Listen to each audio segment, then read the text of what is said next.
Hey, what's up everyone and welcome to Daily Code Buffer. In this video, we are going to see how to use @schedule annotation in Spring Boot. So let's get started.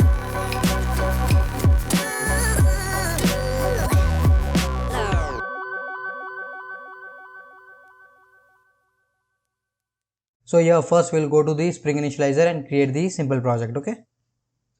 So we'll just go to start.spring.io and we will create the simple project. We'll be using the Java language 2.3.4 version, and here I'll change the group version to Daily Code Buffer, and artifact ID I'll give as scheduler demo, okay?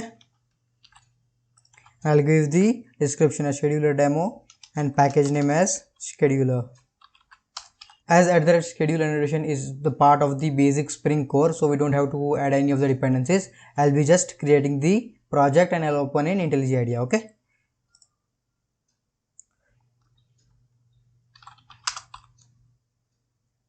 So this is my project. I have basic Java file over here and I have basic application.properties file, okay? So whenever you want to schedule any jobs, at that time you will be using the @schedule annotation from the Spring Boot application. So here we'll be creating a simple method that will just print the date over here at every schedule time which we give over here, and we will see how the different ways we can start the schedulers and what are the different parameters available. So let's just create the scheduler, okay? To enable the scheduling in Spring Boot application, you need to add the @schedule annotation, okay?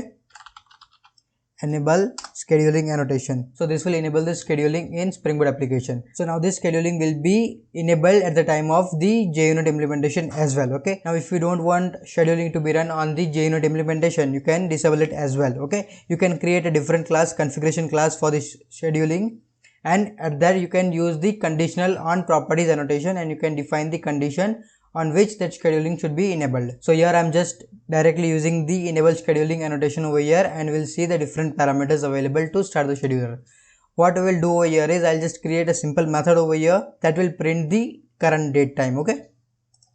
So let me just create the simple method public void job, okay?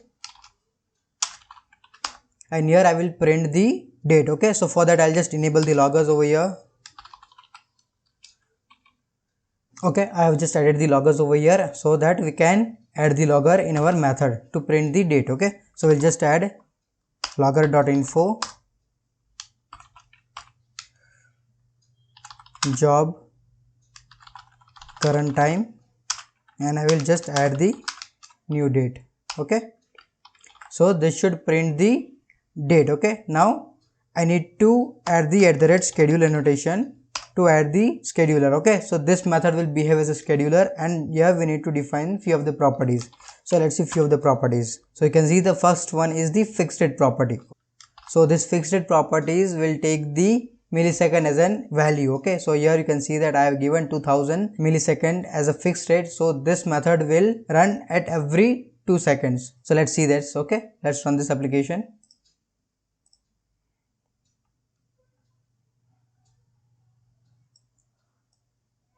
Okay, you can see that we are getting the value over here, right? At every 2 seconds our value is getting printed, okay? So fixed rate means at every 2 seconds whatever values we are giving over here, at that rate this method will be executed. If I add the thread.sleep over here, okay, in 1000 for 1000 milliseconds, I'll just add the exception over here, and if I run it again, you will be seeing that it will be executed at every 2 seconds, okay? It won't wait for the thread.sleep, okay? You can see that it's executing at every 2 seconds, okay?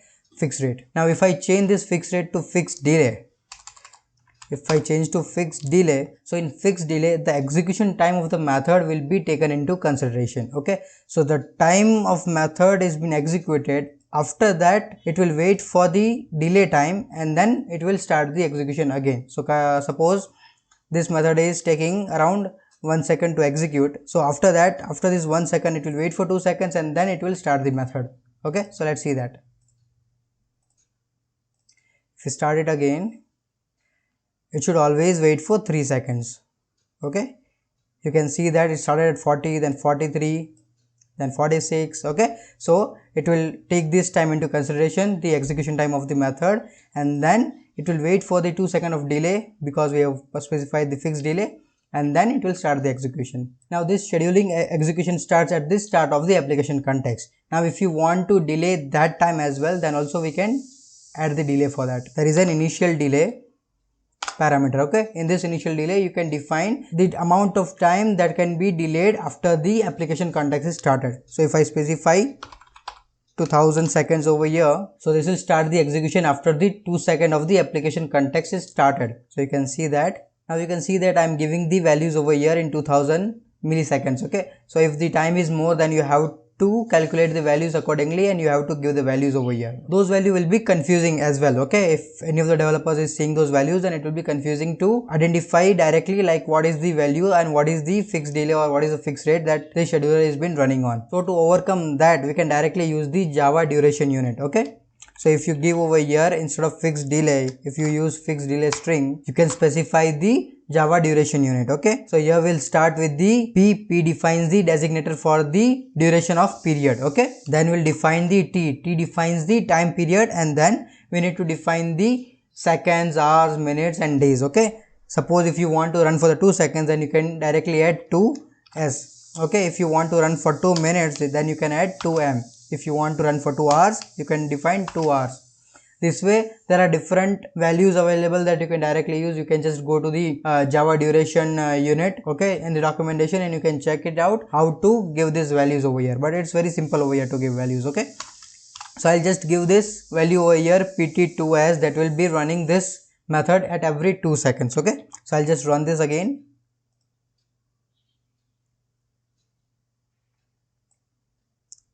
Okay, you can see that it's running at every 2 seconds with 1 second of delay over here. Now what you can do is, you can also directly define these values in your application.properties file, and you can directly use from there as well. Okay, so whenever you have to change the time, you don't have to change the code, you can directly change the properties and everything will be working fine. Now if you want to add any sophisticated time intervals, right, so from here you can identify that we are giving the fixed time intervals. Okay, like it should run at 2 seconds, 2 minutes or 2 hours at any particular duration of time.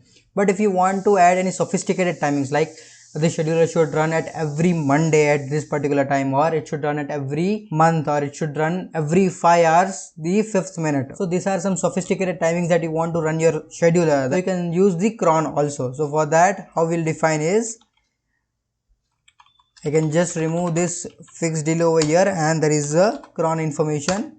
Okay, and here we can define the values over here, right? If you are familiar with the cron tab in the Linux, and it's very similar to that, but it's having one extra parameter, that is of second. Okay, instead of 5, it has 6 parameters. So all these parameters will be differentiated with a space. Okay, 1 2 3 4 5 6. So I won't be explaining you how cron works. You can, for that you can directly go to the cron tab guru. This is the site which I use, cron tab guru. Okay, so this is the site you can refer to for all of your cron tab sequence. Okay, and accordingly you can use over here. Okay, so we'll just concentrate on the parameters that we can use over here. Okay, suppose I want to run this cron tab at every 2 seconds. I'll just define the 2 seconds over here. Okay, and if I run it over here, then it should run at every 2 seconds.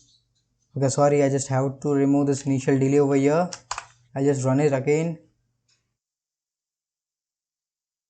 Okay, you can see that it's running at every 2 seconds. So this way you can add the cron notation as well over here in our schedulers. So now you can see that this scheduler is working on a single threaded environment. Okay, so this is particularly running in a single thread. Okay, so let's add one more scheduler and see what's happening. Okay, so I'll add just one more scheduler over here. I'll just change to job 2 over here, and I'll just add job 2 current time. And if I run over here again this one, so what will be happening is there will be single thread available for the schedulers to run from the Spring Boot application. Okay, so whenever the first scheduler is working or has been executing, then the second scheduler will be waiting for the first scheduler to complete. So at that time your scheduling is not efficient enough. So what you have to do is, you can see if you check the logs also, then you can see that job 1, job 2 is running. Okay, all the jobs are running on the single thread. You can see that scheduling 1. So all those jobs are running on the single thread as of now. So for that, we have a Spring Boot have a property that you can change the pool size of the thread. So after that, all these schedulers can be executed in a multi-threaded environment. Okay, so let's change the property over here and see. Okay, you can see that I will be adding the property which is spring.task.scheduling.pool size. Okay, so the default size of this pool is 1, and we can change the pool size according to our need of the schedulers. Okay, for now I'll just change to 10, so I can run the 10 threads simultaneously. Okay, you can see that here, you can see all the schedulers are working on the single thread. We are getting the one thread only, right, scheduling. Now let's run this again and check what's happening. Okay, so I started the application and you can see that we are getting the multiple threads, right? Scheduler 1, 2, 3, 4. So all these threads are working in a multiple thread pool size. Okay, so you can see that the execution is also fast enough now. So this way you can increase the pool size of the thread for the schedulers that you are using. So what we covered today for the schedule annotation is you can enable the scheduling annotation in the Spring Boot application. It is the part of the Spring Core library, so you don't have to add any of the external libraries for that. And to enable the scheduler for any of the methods, you just have to add the @schedule annotation, and that will be behaved as a scheduler. You have multiple ways to add the scheduler. You can use the fixed delay, you can use the fixed rate, you can add the cron information. Also you can add the initial delays in the case of fixed delay and the fixed rate. Okay, we also saw that we can also increase the size of the thread pool which we are using. Okay, instead of 1, the default is 1, we can increase the pool size, and we can also add the different parameters available for our thread pool. So this is a very quick and informative video for just using the schedulers in your Spring Boot application. So whenever you're trying to build any schedulers, okay, then this is the quickest way you can start your schedulers in the Spring Boot application. So there are different libraries also available for the scheduling your jobs. You can also take a look at it, but this is a very simple, directly provided by the Spring Boot. So I hope you have liked this video. If you have liked this video, then please give us a thumbs up and subscribe to my channel for the new videos. So that's it in this video. I will see you around in the next video. Till then, happy coding.